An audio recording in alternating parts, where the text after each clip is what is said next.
boas. Para esta actividade de exposición oral elexín a temática dos petróglifos.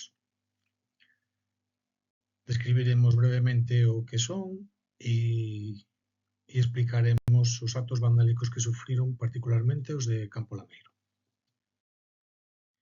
A orixe da palabra petróglifo vén do termo grego petra, que significa pedra, e glifein, que significa gravar, tallar.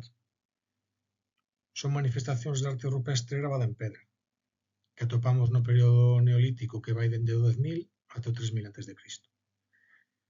Na Galiza temos catalogados 3.500 exemplares, aínda que cada ano temos novas aparicións. Os de Campo Lameiro atopámonos na estación rupestre da Laxe da Rotea, parroquia de San Miguel do Campo no concello de Campo Lameiro, Pontevedra. Teñen unha antigüidade dos 4.000 anos, datándoos no Neolítico final e Idade de Bronce.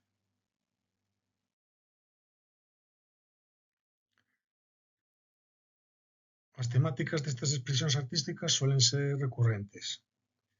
Atopamos figuras de persoas e animais, escenas de caza, figuras xeométricas, armas e ferramentas.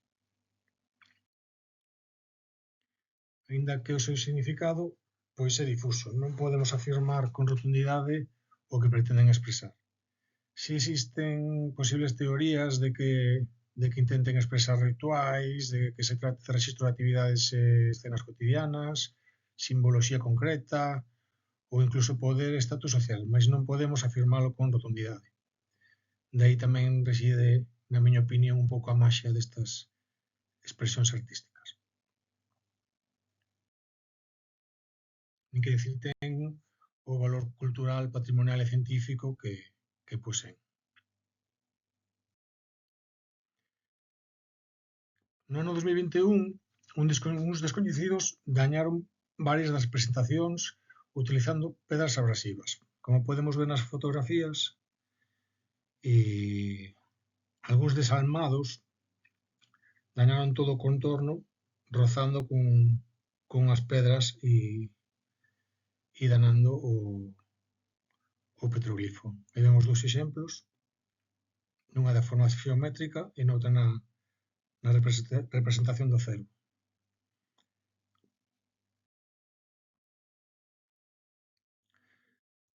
Ogalla se tratase dun caso illado, mas unha pequena búsqueda dámonos conta de que son habituais este tipo de actos vandálicos contra o patrimonio, non? Unha lixeira búsqueda aparecen todos eses exemplos e máis que poderíamos atopar.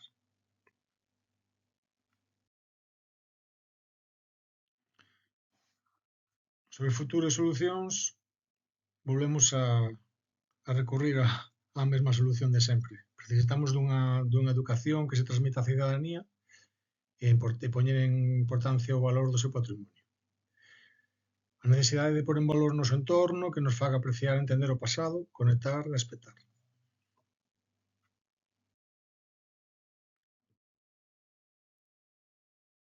E ata aquí a miña presentación. Graciñas.